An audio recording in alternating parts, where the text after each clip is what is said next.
네, 세션 2 ESG 세션 시작해 보도록 할 텐데요. 네, 본격적인 시작 전에 제가 새 대표님께 질문을 하나 드려볼까 합니다. 세 분 아침에 텀블러 챙기셨습니까? 못 챙겼습니다. 네, 전 챙기긴 했어요. 챙기셨군요. 우리 승우 대표님 깜빡하신 걸로. 오늘 근데 곽 대표님 트래시 버스터즈 다회용컵 가져오실 줄 알았는데 어떻게 되신 거죠? 네. 텀블러를 챙겨 놓고 안 가지고 왔었어요. 네. 깜빡한 걸로. 네네, 깜빡했어요. 이렇게 뭐 깜빡할 수도 있죠. 우리 인간이니까.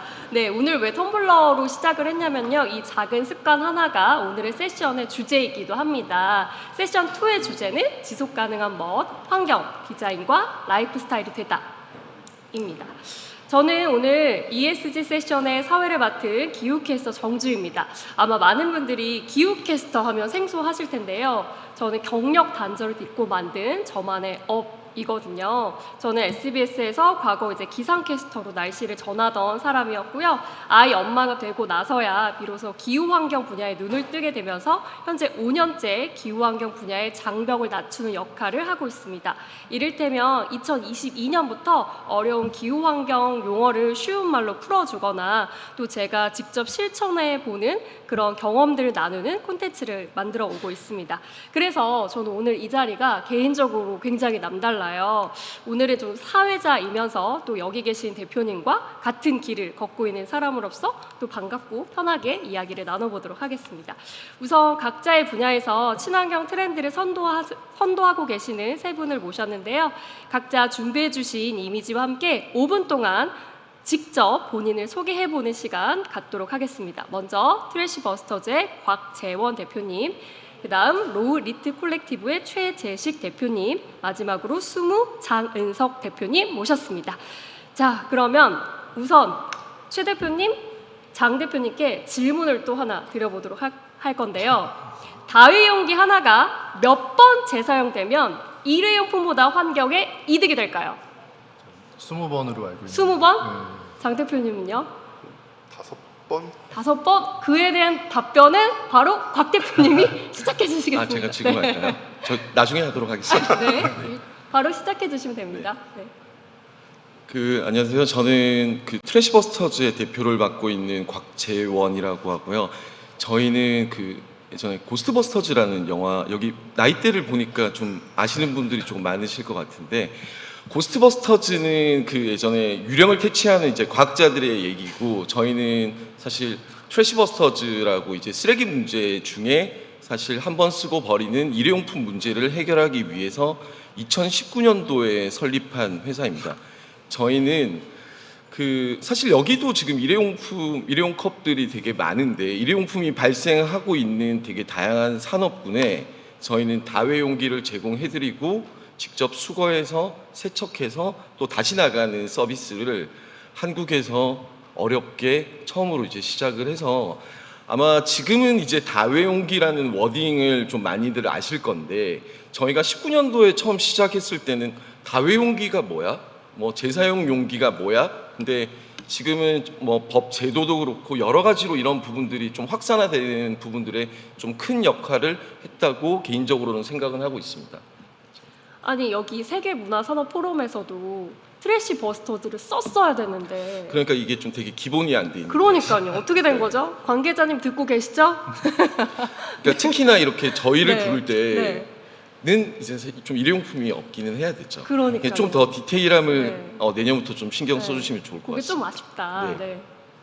그 다음 장 이게 다음 화면. 화면이 제가 넘기는 건가요? 좀 집중해 주십시오. 네. 사실 일회용 플라스틱이라고 하는 게 되게 오래됐을 것 같은데요. 아직 사실 100년밖에 되지 않았습니다. 그래도 되게 정말로 신소재로서 우리를 엄청나게 편하게 했었고, 이게 선형 경제라고 하거든요. 그냥 한 번 쓰고 버리는 것들이 저희는 굉장히 익숙한데, 저희가 하고 있는 경제는 이제 순환 경제 비즈니스들을 해서, 사실 일회용품이 이 시장에서 좀 승리할 수 있었던 거는 굉장히 편리하잖아요. 사실 저희는 그것만큼 편리하게끔 그리고 더 저렴하게 해서 좀 시장의 패러다임을 바꾸는 거를 목적으로 좀 하고 있습니다. 넘겨주십시오. 저는 근데 사실은 이런 기후 환경에 대해서는 사실 너무 담대한 일이라고 생각은 했었어요. 이거는 사실 정부가 해야 되는 역할들이고 이게 일개 조그만한 인간이 어떻게 저 그 큰 문제를 해결할까에 대한 부분들보다 사실 앞 세션에서 했지만 저는 원래 축제 감독이었습니다. 여기 지금 사진에 보시면 이게 제가 하고 있는 행사인데요. 주말에 보통 한 이 정도가 오십니다. 축제는 아시다시피 정말로 한 번 쓰고 버려지는 것들을 엄청나게 많이 생산하는 곳들이잖아요. 이거 제가 그냥 넘기겠습니다. 네. 제가 어느 타이밍에 그러니까 몰라가지고. 네. 이게 한 번 축제가 끝나면 시민분들은 잘 모르시는데 이거 제가 하는 그냥 조그만한 행사가 이 정도가 나오는 거거든요. 그래서 이게 일회용품들이 이렇게 많이 나와서 저는 사실 제 주변에서 좀 이 문제들을 좀 해결할 수 있지 않을까라는 되게 조그만한 생각으로 회사를 다니고 있으면서 저는 이제 서울시 소속이었다 보니까 서울시에 조그만한 제안을 합니다. 저는 이제 축제 이제 프로세스를 아니까 축제장에서 이렇게 다회용기를 제공해드리면 이런 쓰레기도 버리면서 사실 이런 문제들을 좀 바꿀 수 있지 않을까라는 이제 퇴근을 하고 이제 제안서를 쓰게 됩니다. 법인 설립도 안 했었고 막 그런 레퍼런스도 없는데 그때 10억을 지원해주는 청년들한테 이제 사회 문제 해결을 해주는데 10억을 지원을 해준다는 거예요. 그래서 퇴근하고 기획서를 써서 냈는데 덜컥 돼버렸습니다. 어머, 그게 시작인 거예요? 그게 이제 잘못된 시작이었어요. 그냥 그렇게 해서 이제 퇴사를 하게 되고 19년도에 이 비즈니스를 한국에 이제 처음으로 이제 시작을 하게 됐습니다. 그래서 또 제가 하고 있는 축제에 처음으로 한번 다회용기를 저는 이제 감독이니까 제가 조그마한 법을 제가 제정을 할 수가 있잖아요. 그쵸. 그러니까 저희가 한 3,4천 명 정도 오는 축제에 감독이니까 F&B 이제 그냥 푸드 트럭이라든지 한 40부스가 들어왔는데 그 점주님들 가지고 오지 마시고 저희가 다 다회용기를 제공해 드릴 테니까 일회용품 가지고 오시면 퇴출되십니다 라고 했더니 일단 안 가지고 오시고 그러면 관객들은 없잖아요. 일회용품을 쓸 수가 없고 다회용기 밖에 쓸 수가 없으니까 원래 기존에는 100리터짜리 쓰레기 봉투가 한 400개 정도 나왔었거든요.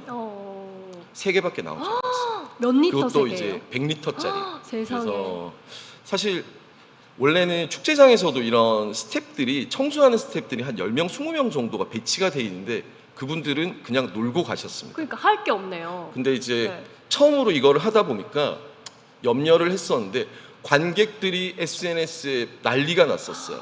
그러니까 어떻게 이런 기획이 있어?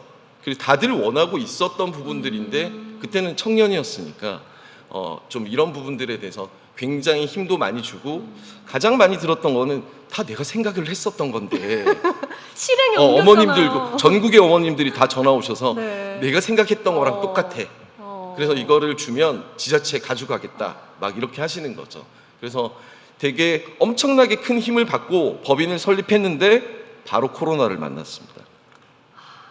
이제 코로나를 만나면서 축제 서비스들을 못 했었고요. 그렇죠. 예약이 한 500건 정도 한 달 만에 한 500건 정도가 됐었는데 서비스를 코로나 때문에 다 취소를 하고 저희가 이제 그때 기업에 있는 사내 카페 서비스를 오픈을 하게 됩니다. 기업은 코로나 때도 계속 움직이고 있고 그쵸. 기업 안에서 사내 카페들은 있으니까 그렇죠. 사실 그렇게 하면서 지금은 하루에 13만 개 정도를 매일 수거 세척하고 지금 한국의 한 200대 기업에는 저희가 서비스들이 나가고 있습니다. 뭐 네이버, 카카오, 뭐 삼성전자, 뭐 LG전자, 뭐 기타 등등. 훌륭하네요. 지금 네. 이제 축제 서비스가 좀 뒤로 간 것처럼. 이거 아니에요. 네. 그냥 이렇게 해서 저희는 모든 서비스들을 이제 다회용기 사실 뭐 장례식장에도 가기도 했었고요. 조그만한 이런 행사라든지 이런 포럼에도 이제 나가서 설거지 없이 일회용품 없이 이렇게 사용하는 서비스들을 지금까지 하고 한 1억 7천만 개 정도 다회용기가 나갔으니까 대신에 1억 7천만 개 정도 일회용품을 줄이는 효과를 가지게 됐습니다. 네. 아까 전에 제가 처음으로 질문 드렸던 거 기억나시죠? 일회용품 이제 아끼려면 다회용기가 몇 번 재사용해야 되느냐. 그래서 지금 이게 네. 그 데이터를 측정을 하려면 사실 무게도 조금 중요하기는 하고요. 그리고 다회용기를 세척할 때도 전기가스, 수도, 배송에 대한 것들이 네. 들어가다 보니까 사실 뭐 대략적으로 뭐 몇 번에 대한 것들을 말씀드리기가, 그래서 LCA 데이터라고 하거든요. 저희가 자체 데이터, 그러니까 전과정 평가, 탄소 배출에 대한 전과정 평가 시스템이 있어야지. 그래서 고객사마다 좀 다르긴 합니다. 그래서 그거를 제 입으로서 뭐 몇 번 이렇게 얘기하기는 좀 그렇다. 그래도 어쨌든 5번 이상 정도는 하고 계신 근데 거죠, 평균? 저희도 이제 그람 수를 줄이는 것들 같은 경우는 5번 미만도 괜찮습니다. 오, 네. 그렇구나.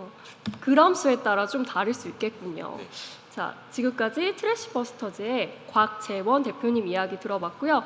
이제 두 번째로 만나볼 대표님은 바로 로우 리트 콜렉티브의 최재식 대표님인데요. 그 버려진 것들로부터 새로운 목적을 찾고 의미를 연결한다라는 슬로건을 갖고 계시더라고요. 제 홈페이지 열심히 찾아봤습니다. 병뚜껑 2,000개를 녹여서 캐피블럭을 만드셨더라고요. 그래서 이 이야기도 굉장히 궁금한데 어떻게 하다가 그런 생각을 하게 되셨는지 최재식 대표님께 자세한 이야기 들어보겠습니다. 네, 안녕하세요. 반갑습니다. 저희 최재식, 로리트를 운영하는 최재식이라고 합니다. 일단 시작하기 전에 작년에 저희 그 아버지께서 6월달에 돌아가셨었는데, 그때 이제 사실 트래시버스터즈 대표님께 그때 이제 다회용기를 장례식장에서 쓸 수 있는지 그거를 정말요? 네, 안 그래도 여쭤봤었어요. 그래서 아버지가 네. 그런 일을 당하셨는데도 예, 일용기를 아끼시려고. 그러니까 저 되게 어머머머. 그래서 세상에. 아쉽게도 네, 여러 장례식장에서 이제 다회용기 서비스를 제공하는 곳이 잘 없었어서, 게다가 컵 정도만 그렇게 바꿀 수 있다라고 했었는데, 그때 이제 마침 그때 바로 도와주셔갖고 빠르게 받아서 그때 이제 잘 활용할 수 있었어요. 그래서 실제로 활용하셨나요, 장례식장에서? 네, 저희는 잘 어머머, 세상에. 감사하게도, 네. 너무 바쁘신데 그래도 그때 DM이 오셔가지고 그러니까 바로 대응을 해드렸죠. 어머. 네. 이렇게 또 뜻깊은 인연이 계셨었네요. 이 자리를 빌어서 네. 네, 감사의 말씀을 좀 전하고 싶고요. 저희는 이제 리퍼포징 스튜디오라고 얘기를 하는데, 로우리트 일단은 시작하기 전에 이제 저도 이제 대표님처럼 이제 커리어가 이렇게 막 완전히 환경에 관련이 있다던가 연결이 돼 있었던 건 아니지만, 이상하게 쓰레기랑 인테리어라는 그 두 가지 안 어울리는 것에 대한 것을 같이 했었어요. 첫 번째 직장이 그 폐기물 이제 쓰레기, 태양광 쓰레기, 압축 쓰레기통을 만드는 스타트업에서 해외 영업을 했었었고, 마침 거기에 사내벤처가 오늘의 집이었거든요. 그래서 저희가 3명일 때 이제 제가 사실 오늘의 집에 그 페이스북을 만들었었는데, 처음에 오늘의 인테리어라고 이름을 지었던, 이름에 지분이 좀 있습니다. 네, 계속 계시지. 그러게 말입니다. 제가 그래서 이제 어떻게 보면은 폐기물과 인테리어를 어떻게 엮여질까 항상 생각했는데, 그 이후에도 이제 공간을 운영하면서 이제 뭐 골동품이나 이제 좀 낡은 것들을 모으고 이제 그런 술과 골동품을 파는 공간을 운영하기도 했었고, 공간 자체도 이제 버려졌던 그런 공간을 이제 어떻게 잘 꾸며서 운영을 하기도 했었습니다. 그래서 낡은 공간을 고쳐서 이제 제주나 아니면 이제 서울에서도 에어비앤비도 하고 이제 여러 그런 활동을 했었어요. 그래서 이게 어떻게 보면은 좀 연결이 됐었던 것 같은데, 저도 비슷하게 이제 20년도쯤이었을 거예요. 19년, 20년 이때쯤이었는데, 저도 마침 그 작게 사실은 생각했었어요. 플라스틱을 이제 재활용해서 뭔가 가치 있는 걸 만들 수 있을까 했을 때 정부 지원 사업을 했는데, 덜컥 또 역시 저도 돼버려서 그래서 이제 내부에 이제 현대미술 하는 작가 하는 친구랑, 그리고 이제 전에 업사이클링 스튜디오 하는 친구랑 같이 이제 브랜드를 시작을 했었어요. 그래서 그 당시에는 보시는 것처럼 좀 작은 그런 소품들 위주로 많이 했었거든요. 그 당시에는 업사이클링이라는 개념 자체가 많이 생소했어서, 그래서 그때 굉장히 많이 실험을 하면서 이제 제작을 했었는데, 이때 어떤 생각을 했었냐면, 이제 폐플라스틱 뭐든 새 것이 훨씬 싸거든요. 그래서 이미 버려진 것들을 다시 재생하고 하는 것이 더 비싼데, 그러면은 이 가치를 어떻게 좀 더 더해서 사람들이 지불하는 그 가치만큼 할 수 있을까라고 생각했을 때, 일단은 부가가치가 있어야 하고, 그게 이제 디자인이나 아트 이런 쪽에 있다고 저는 생각을 했었어요. 그래서 어떻게 보면 선물하기 좋은 그런 제품을 좀 만들려고 노력을 했었었고요.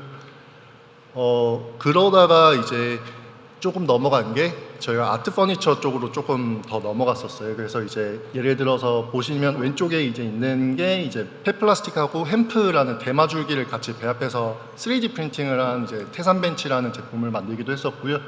그리고 이제 오른쪽 하단은 이제 그 스웨덴의 자동차 브랜드에서 나온 이제 파이프랑 그리고 플라스틱이랑 해서 어떻게 보면 우리가 제일 낮게 보는 것을 제일 위로 올릴 수 있는 게 뭘까라고 했을 때 샹들리에를 이제 떠올려서 그래서 샹들리에를 만들기도 했었고 이제 그래서 이제 뭐 이런 파리나 런던 이런 쪽에서 좀 많은 관심을 좀 받아오긴 했었어요. 하지만 이게 제작비가 굉장히 만만치 않아서 이게 뭐 프로젝트 단위다 보니까 지속 가능성에 대해서 또 다시 이제 생각을 하게 됐습니다.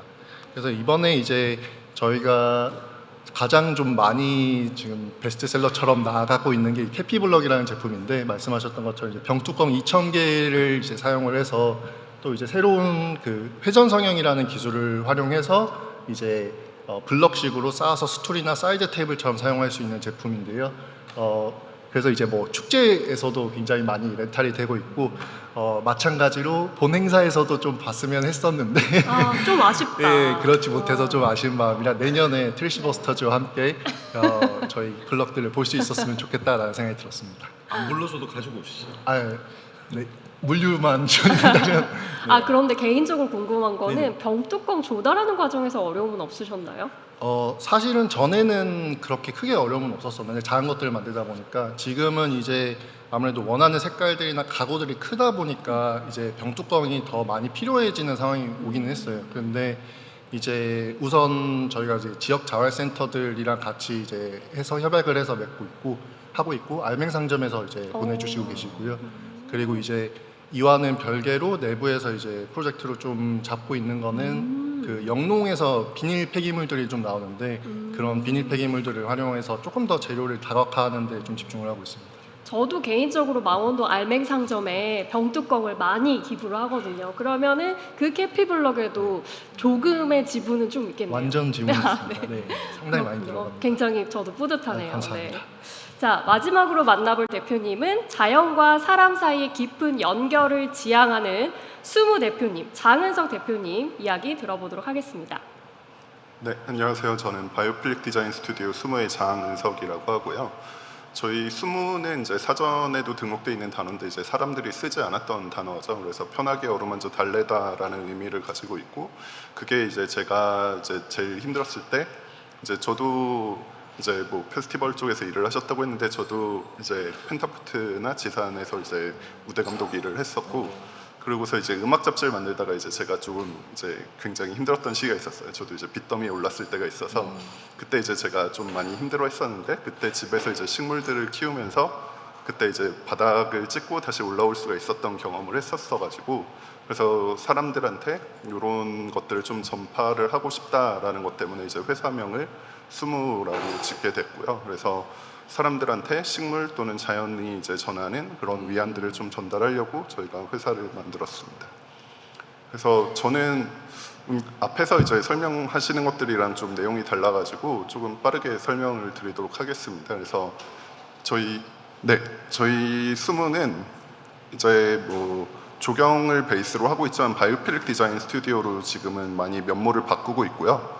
그 바이오필릭 디자인 스튜디오라고 하는 것들은 이제 공간 안에서 자연을 어떻게 느끼게끔 하느냐, 그래서 창을 얼마만큼 내서 빛이 이 공간으로 얼마나 들어오게 할지, 그 다음에 뭐 마창을 내서 바람이 통하게끔 한다든지, 그 안에 이제 자연의 질감들을 느낄 수 있는 요소들, 이런 것들을 이제 종합적으로 이제 설계를 하는, 디자인을 하는 회사라고 봐주시면 될 것 같습니다. 그래서 저희가 뭐 크게 작게 이제 매년 해외 어워드들에서 상을 받고 있고, 녹음이라고 하는 이제 내부 안에 아티스트 콜렉티브를 운영하고 있어서 뭐 매년 개인전이랑 단체전 등을 계속해서 진행하고 있습니다. 그래서 저희가 진행했었던 프로젝트들 위주로 조금 설명을 드리려고 하는데, 이거는 잠실 월드타워, 이제 우리나라에서 가장 높은 고층 빌딩이고 그 옆에 있는 이제 1,000평 정도 공간의 조경을 이제 저희 회사가 진행을 했습니다. 저기 가봤는데 직접 하신 거예요? 네네. 세상에. 그래서 저희가 2달 동안 이제 그 현장에서 전부 다 한 땀 한 땀 심어서, 원래는 잔디만 있었던 공간인데 전체 공간을 이제 저희가 만드는 작업들을 진행을 했고요. 그래서 이거를 만들면서도 여기가 이제 잠실이 서울의 잠실이 이제 신혼부부들이 아이들이랑 이제 그런 신혼의 삶을 이제 시작하는 공간으로 유명한 공간이다 보니까 그 도시인들, 도시 어린 아이들이 자연이랑 접하는 공간을 만들고 싶다는 것 때문에 저희가 여기에서 이제 저런 이제 정원들을 같이 만들었고, 또 방금 저희 녹음하는 장면은 저희가 저 공간 안에 이제 사운드스케이프를 진행을 했는데, 그런 사운드스케이프를 만드는 것도 저희가 어디 대자연에 들어가서 만드는 거가 아니라 잠실에서 소리를 따서 잠실에 있는 자연의 소리들을 이제 이 공간에다 집어넣는 것들로 작업을 했습니다. 그래서 이런 작업들을 일단은 또 했고, 앞에 이미 지나갔지만 그 어린 아이들이랑 저희가 플로깅도 같이 하고, 그 다음에 폐플라스틱 수거하는 것들도 이제 진행을 해가지고 거기서 이제 뭐 HDP 이런 것들 다 분류를 해가지고 거기서 저희가 쓸 수 있는 것들만 이제 다시 이제 분쇄를 하고 그걸로 성형을 해가지고 크리스마스 장식 오너먼트를 만들어서 저기에서 오너먼트로 사용한 다음에 다시 행사에 참여했던 분들한테 기념품으로 발송해 주는 것들까지 저희가 진행을 했었습니다. 그리고 이 작업은 이제 저희가 서울식물원 안에서 이제 저희 내부에 있는 아티스트 콜렉티브 녹음으로 전시를 했었던 작업이고요. 이 작업은 여기 이제 영상을 보여드리면 나오겠지만 밑에 있는 마운딩에 들어가 있는 것들을 전부 다 저희가 재활용 플라스틱을 직접 수거해서 세척하고 분쇄해서 플레이크로 만든 것들을 사용을 했고요. 그래서 이거는 이제 버진이라고 하는 그런 버진 플라스틱이 아니라 정말로 사용했었던 것들로만 저희가 사용을 했고, 이것 또한 전시가 끝난 다음엔 이걸로 오너먼트들을 만들어 가지고 기념품으로 이제 전시 작품으로 이제 내보내는 것들을 저희가 진행을 했습니다. 그래서 이 작업 같은 경우는 이제 공간이 이제 제일 높은 거가 5m, 그리고 와이드로는 한 10m 정도 되는 공간에 저희가 미디어랑 조형, 사운드까지 작업을 했고요. 그래서 이것들이 이제 정말 자연 요소가 단 하나도 안 들어가 있는 거 안에서 자연을 느낄 수 있는가에 대한 실험으로 전시를 진행을 했었고, 그것들을 1년 동안 전시를 진행을 했었습니다. 그리고 마지막으로 설명드릴 저희 작업은 이제 아모레퍼시픽 50주년 기념 전시로 저희가 진행했었던 작품이었고, 이거를 이제 물의 자리 돌풀바람이라고 하는 저희 작품이고, 이거를 이제 첫 해에는 부산에서, 이제 두 번째에는 이제 서울에서, 이제 작년에는 이제 지금 프랑스 한국문화원에서 전시 초청을 받아가지고 프랑스에서 한번 또 마지막으로 전시를 한 작품입니다. 그래서 이게 물을 주제로 해서 만든 작품이었고, 사실 물이라고 하는 거가 형태가 일정하지도 않지만 그게 형태가 일정하지 않기 때문에 우리 주위에서 어떤 형태들로 있는가에 대한 작업으로 이제 저희가 전시를 만들었고, 여기서도 이제 사람들이 그냥 구경만 하는 것들이 아니라 뭐 촉감이라든지 이런 걸 적극적으로 활용할 수 있게끔 해서 저희들이 자체적으로 개발한 이제 특허를 내는 기술들 통해서 물이라든지 식물들을 터치하면 그것들이 사운드나 영상에서 반응하는 형태들로 만드는 작업들을 진행을 했습니다. 그래서 이런 전시들이라든지 또는 캠페인이라든지 그런 것들이 아니더라도 저희들이 진행하는 공간 안에 최대한 많은 사람들이 다양한 방법으로 자연을 감각하게끔 하고, 그런 감각하는 경험들을 통해서 치유하는 환경으로까지 나아가는 것들이 저희 회사가 갖고 있는 사명이라고 생각을 하고 있습니다. 와, 지금 은석 대표님 레퍼런스들 보니까 너무 박수가 절로 나와요. 너무 근사한데요, 정말? 아니, 그런데 이런 영감을 어디에서 얻으시는 거예요? 영감이라고 할 것까지는 없지만, 그러니까 저희 이제 청주에 농장이 있거든요. 그래서 거기에 이제 작가분들하고 이제 매달 또는 아니면 격월로 이제 계속 거기에서 이제 작업 활동들을 진행을 하고 있어요. 그래서 거기에 있는 이제 자연에서 저희가 뭐 소리도 따고, 거기서 이제 또 뭐 자연에다가 직접 이제 밤에 발전기를 돌려가지고 거기서 프로젝터로 매핑한 것들로 해서 영상 소스를 만든다라든지, 거기에 이제 또 광학 이제 저희 현미경을 거기다가 둬가지고 식물들을 이제 타임랩스로 찍어서 이제 그것들의 세포들의 움직임이라든지 이런 것들을 이제 담아서 그걸 또 이제 저희 작품에다 넣는다라든지 이런 것들로 하다 보면, 거기서 이제 그 작가분들이랑 같이 활동을 하다 보면 자연스럽게 뭔가 아이디어들이 도출되게 되고, 그런 것들 바탕으로 이제 저희 작업물에 녹여내고 있습니다. 그렇군요. 대표님의 이야기만 들어도 피땀 눈물이 막 다 느껴지는데, 아, 이렇게 도심에서 건물에서 자연과 사람을 연결시켜 주면서 사람들에게 쉼터를 어떻게 보면 제공해주고 계시잖아요. 정작 대표님은 어디에서 쉬시나요? 좀 그런 게 궁금해요. 아마 뭐 모든 네. 대표님들이 네. 다 같은 네. 고민일 텐데, 언젠가는 쉴 거라는 믿음을 갖고 그냥 일을 하고 있는 것 같습니다. 정작 자기는 제대로 쉬지 못하는 이 세 분의 대표님들의 공통점이 아닌가 싶기도 하는데요.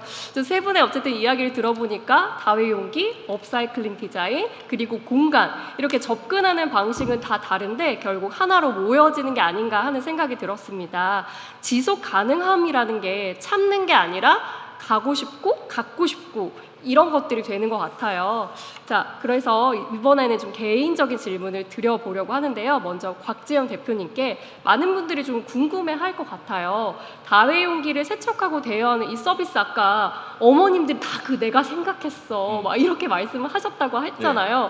그것처럼 이제 실제로 이 모델이 환경에 얼마나 도움이 되고 뭐 진입 장벽은 얼마나 낮고 높고 그리고 뭐 그냥 생각했을 때는 사실 물값이나 전기세나 뭐 설거지 인건비가 더 들어가지 않을까 싶거든요. 말씀 좀 해주시죠. 그러니까 그때 시작을 안 했었어야 되는데 너무 좀 단순하게 생각을 네. 했던 거예요. 네. 그냥 뭐 이런 서비스 풀로 네. 오면 설거지는 우리가 누구나 하고 있으니까. 그런데 집에 있는 설거지도 힘들겠지만 그냥 처음에 그렇게 사업을 시작하고 뭐 이렇게 저희는 이 재사용이라는 거를 이제 지켜보면 결국에는 기술이 들어가야 되는 부분들이 있습니다. 이 세척을 얼마만큼 자동화를 하면서 이 리소스들을 얼마만큼 줄여서 하는 것들이 관건인데 사실은 저희는 그런 기술들이 없었어요. 그래서 처음에 저희가 5명에서 창업을 했었는데 한 3,000개를 한번 씻어봤거든요. 세척 그러니까 축제 나갔다 온 인건 것들을. 그래서 사람 한 명이 한 명당. 그러니까 우리 5명이 와. 3,000개를 씻었는데 일주일이 걸리더라고요. 그래서 이거는 절대 하면 안 되는 사업이다라고 하고 지금까지 와서 네. 이런 결국에는 다 이제 비슷하긴 하겠지만 이런 부분들 재활용 비즈니스 안에서는 사실 이런 기술들 그러니까 한번 생산하는 것보다는 지금 비싼 구조다 보니까 그거를 찾아야지만 사실 일회용보다 경제성이라든지 환경적인 부분들을 할 수 있는 부분들이고 그래서 저희가 한 7년 정도 걸렸던 것 같습니다. 그렇군요. 그래서 그런 기술을 가지고 저희가 올해부터 이제 해외 진출들을 하고 있어서 그래서 해외에는 다회용기 서비스라는 게 아예 없을까요? 그 많고요. 많고 근데 아시아는 좀 많이 없습니다.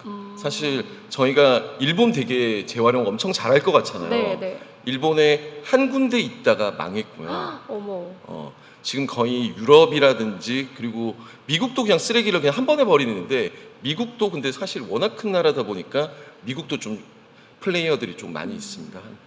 저희랑 연락하는 쪽만 한 80군데 정도 있으신 것 같고 굉장히 많네요. 네. 유럽은 지금 좀 더 커지고 있는 것 같습니다.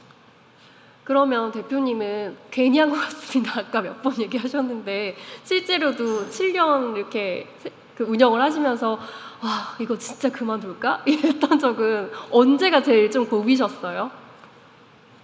매일 고비요. 네, 매일이 고비셨나요? 아 사실 이런 아까 그 네. 기술을 만들기 전까지가 네. 조금 어려웠던 네. 부분들인 네. 것 같고 그리고 이제 한국의 이런 뭐 이런 규제 같은 게 많이 바뀔 때 그쵸. 그러니까 막 사실 저희도 규제 산업이다 보니까 만약에 일회용품 쓰지 마 이제 법으로 그냥 정하면 시장이 되게 흔들리거든요. 오히려 흔들려요. 그러니까 흔들린다는 게 네. 그러면 이제 일회용품을 쓰던 곳에서 이제 다회용기를 막 찾잖아요. 네. 근데 그러다가 다시 일회용품으로 쓸게 정부의 규제들이 이렇게 바뀌어 버린 게 한 3번 정도가 있습니다. 그러니까 뭐 저 이제 그래서 예를 들면 11월 2일부터 이제 카페 매장에서는 일회용 컵 사용이 금지입니다라고 해서 다 준비를 해놓으셨어요 점주님들이. 그러니까 이제 점주님들도 한 200군데 300군데에서 이제 그러면 이제 다회용기를 쓸 거니까 예약을 다 해놓으신 건데 정부가 바뀌면서 규제 철회. 그러면 다시 이제 점주님들은 일회용품으로 이렇게 돌아가는 그런 부분들이 사실 오히려 안 했으면 그냥 좀 천천히 기다릴 건데 막 그런 부분들이 사실 요 7년 사이에 한 3번 정도 엄청 힘들게 됐었어요. 그럼 컵을 그만큼 생산을 했다가 취소하면은 뭐 페널티나 뭐 그런 건 아니 그 페널티는 없죠. 아... 심지어는 어떤 프랜차이즈와 한 300억 계약까지도 앞두고 있었는데 그 말 한마디 때문에 그냥 싹 사라졌어요. 그냥 없었던 게 되는 거예요? 없죠. 전화 안 받죠. 어머 어떡해. 네. 맥 전화 안 받죠. 아, 네. 그럼 그럴 때 좀 너무 힘드셨겠다 진짜. 근데 이제 막 사실 뭐 그런 뭐 정부의 그런 부분들을 저희가 할 수 있는 영역들은 아니잖아요. 그래서 소심하게 그냥 시위 같이 하고 뭐 알맹상점에서 같이 하자고 할 때 하고. 근데 하지만 이제 뭐 재사용이라든지 친환경이 뭐 잠깐의 유행이 아니라 언젠가는 올 거라고 생각하기 때문에 뭐 그때 동안은 좀 참고 묵묵히 하는 수밖에 없는 것 같습니다. 그렇군요. 자, 그 다음에 최재식 그 대표님께 질문을 드릴게요. 네, 최재식 대표님은 쓰레기를 업사이클링해서 가치를 더하는 과정 중에 대중들이 착해서가 아니라 예뻐서 사게 만드는 게 핵심이라고 하셨는데 뭐 특별한 디자인 철학이 있으실까요? 일단 예뻐서보다는 제가 테드에서 한번 이야기했던 게 있었는데 그 일단 우리가 오랫동안 그럼 가지고 있는 물건의 특징이 뭘까라고 했을 때 지금 플라스틱이 생기고 나서 우리가 잃어버린 게 서사랑 유대라고 생각하거든요. 왜냐하면 이제 쉽게 그 대체될 수 있는 것들이 너무 많이 생기다 보니까 우리가 그냥 버리고 그리고 고치지 않고 다 그냥 새로운 걸 가짐으로써 그냥 관계가 되게 느슨해졌다고 지금 생각을 하고 있어요. 그래서 우리가 오랫동안 물건을 갖고 있기 위해서는 서사랑 유대가 굉장히 중요하다고 생각을 하는데 저는 수무 대표님도 그렇고 이제 트래시버스터즈 대표님도 마찬가지로 가장 중요하게 이제 저희가 차별하면서 넣는 것이 바로 그 이제 어떻게 보면 관계들을 만드는 것들일 것 같아요. 이제 완전 이제 플라스틱이나 이런 그 환경적이지 않은 소재를 가지고 뭔가 이제 전달할 수 있는 로컬을 이야기를 한다던가 아니면 자연을 이야기한다던가 의외성을 줄 수 있는 게 굉장히 중요하다고 생각을 했고요. 그리고 저희는 이제 특별히 다르게 메시지를 드리는 건 이제 리퍼포징이라는 게 이제 새로운 목적을 부여한다는 부분인데 이제 아무래도 플라스틱이 500년 동안 썩지 않는다라고 이제 얘기를 하잖아요. 그러면은 이걸로 우리는 사실은 일회용품을 만들어야 되는 게 아니라 500년 동안 지속할 수 있는 것을 만들어야 된다라는 게 저희의 핵심 어떻게 보면 매니페스토거든요. 그래서 그게 이제 저희가 미션으로 잡고 있는 건 500년 동안 다회 재활용할 수 있고 저희가 수거해서 이제 새로운 걸 만들 수 있는 그런 기술들을 역시 제로에서부터 개발을 좀 해 가려고 하고 있습니다. 최재식 그 대표님께서 의외성을 언급해 주셨는데 의외성 하면 또 공간도 빼놓을 수 없잖아요. 그래서 장은석 대표님의 경우 자연을 이제 안식이라는 공간에 담아내고 계신데 사람들에게 친환경적인 감각을 시각적 또는 청각적으로 전달할 때 가장 중요하게 생각하고 계시는 밸런스가 있는지 궁금하더라고요.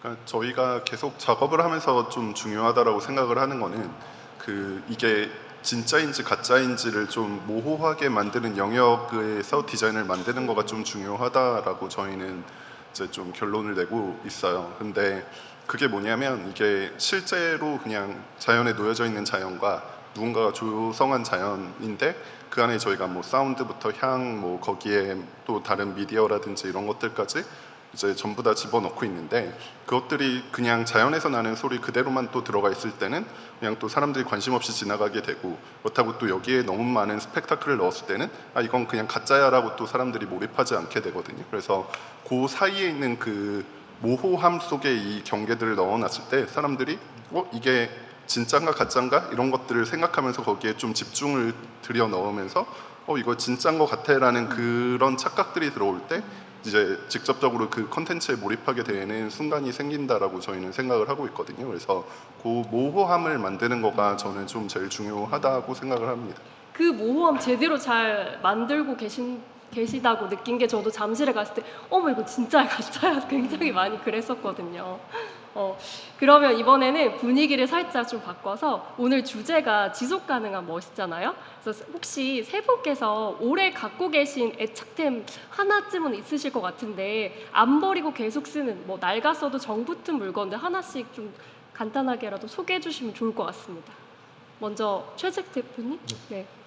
저는 이제 뭐 영국이나 아니면 뭐 일본 이런 데서 그 빈티지나 골동품 모으는 걸 되게 좋아하는데 일단 한 아이템을 고르기는 좀 어려운 것 같고 많으시군요. 예, 그냥 이제 뭐 오래된 그 흔적이 있는 물건들을 되게 좋아하는 편이에요. 이제 그래서 중고서적이나 이런 데서도 이제 새로운 책을 사도 펜 자국이 있거나 김치국물이 떠져 있거나 하면은 뭔가 거기에 역사가 담긴 그런 느낌이라서 되게 매력을 많이 느끼는 편이라서 그런 것들을 좋아하고 아까 덧붙여서 저희가 하고 싶었던 얘기가 저희가 결국 하고 싶은 거는 그 플라스틱이 생기고 이후에는 저희가 이제 물려주는 문화가 없어진 것 같다는 느낌이 그렇다고 생각을 하거든요. 근데 이번에 저희는 리퍼포징이라는 걸 통해서 뭔가 다음 세대까지 전해질 수 있는 물건을 만들고 그리고 그게 500년 동안 저희는 보증을 하는 쪽으로 좀 목표를 두고 있어요. 그래서 뭔가 골동품이나 빈티지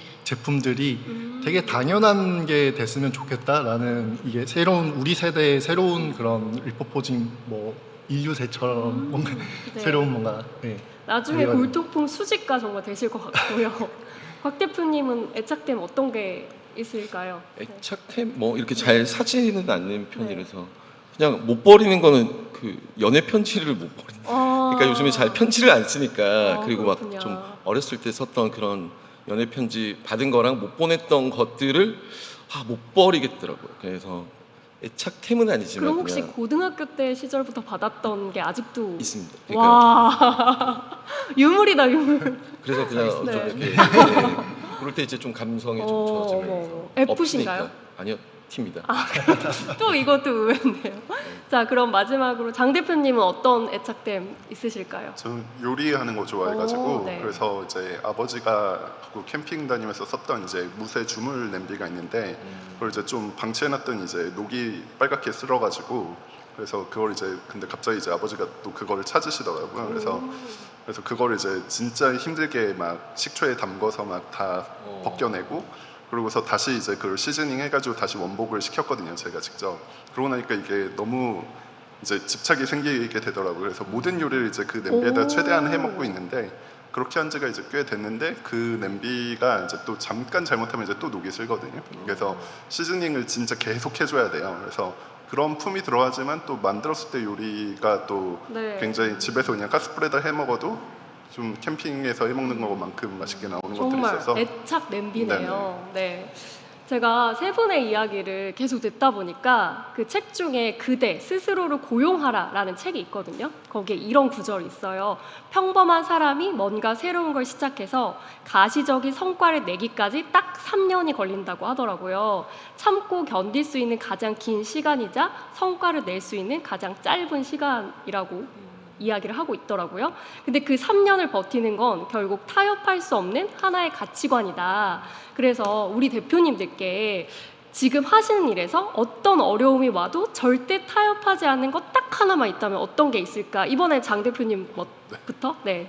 저는 그 이걸 시작할 때부터 그 사람 손이 닿지 않는 원초의 자연을 이제 인간의 공간으로 가져오자가 이제 저희 작업의 모토였거든요. 그러니까 치유를 주려면 자연 그대로 가져와야 된다라고 생각을 했고 그래서 그거를 최대한 많이 분석을 하려고 했었는데 그것들이 이제 저는 좀 이게 완벽한 혼돈 안에 있는 거가 자연이라고 생각을 했어요. 그래서 인간이 시각을 분석하는 거가 굉장히 빠르다 보니까 약간의 규칙만 보여도 그거를 인공적이라고 바로 인식을 하거든요. 그래서 저희들의 이 작업에서는 어떻게 하면 이 안에 무질서함을 집어넣을 수 있는가 그러니까 규칙이 없게끔 만들려고 저희는 머리를 엄청나게 많이 써요. 규칙이 없는 네. 게 규칙인 거죠? 네, 그러니까 규칙이 없어야만 해요. 그래야 사람들이 봤을 때 그 안에서 뭔가 읽히는 패턴이 없어져야 이게 자연이라고 인식을 하게 되거든요. 그래서 그거에 저희는 좀 계속해서 지금까지도 디자인부터 시공까지 그걸 제일 신경 쓰고 있습니다.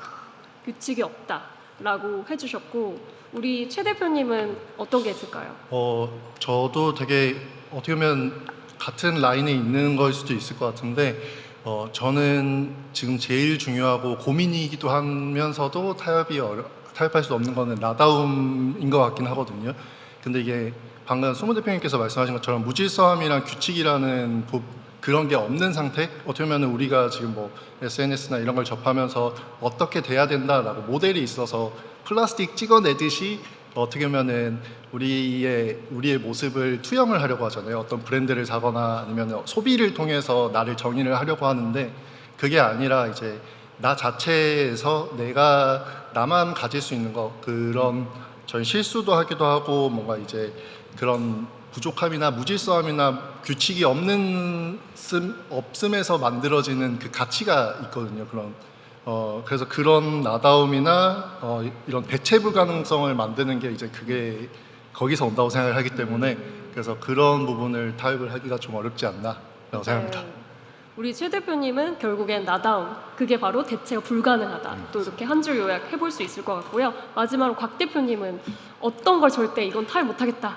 저 원래 그 예술 전공을 했거든요, 학부 때. 근데 이제 그 시작하게 된 계기도 예술은 사회를 변화시켜야 된다라는 그 모토에 되게 꽂혀서 그냥 그게 계속 가지고 있는 부분들인데, 저희도 그냥 트래시버스터즈를 하면서 비즈니스의 형태를 띠고 있기는 하지만 좀 사회를 좀 변화시키는 예술의 하나의 형태라고, 그냥 뭐 종합 형태라고 좀 생각들은 하고 있고, 저는 꼭 이런 부분들은 지키는 게, 저는 사회에 좀 도움되는 일을 하고 싶습니다. 그게 어떤 포지션인지는 모르겠지만 그러면서 그냥 만족도와 기쁨이 누구한테 도움되는 비즈니스, 누구한테 도움되는 예술, 그냥 그러다가 살다가 삶을 좀 마감하는 삶이면 엄청 좋지 않을까? 그래서 해가 되는 일들은 안 하고 싶은 게 그게 가장 큰 것 같습니다. 네. 예술은 사회를 변화해야 한다. 오, 프랑스 영향인데. 네, 제 마음에도 울리는 구절이었습니다. 네. 오늘 40분 이렇게 훌쩍 지나는데요. 이야기를 들어보니까 다회용기로 아끼는 멋, 그리고 업사이클링으로 만드는 멋, 공간으로 또 느끼는 멋. 오늘 이렇게 세 분이 보여주신 세 가지 결이 여러분의 일상 속에 지속 가능한 멋을 찾는데 영감이 되었기를 바랍니다. 저도 기후캐스터로서 매번 느끼는 건데, 결국 어려운 얘기를 좀 쉽게 그리고 멋지게 이렇게 풀어주시는 사람들이 있어야 더 많은 사람들이 움직인다는 거예요. 오늘 그 역할을 해주신 세 분의 패널 분들, 그리고 끝까지 경청해주신 여러분 고맙습니다. 감사합니다.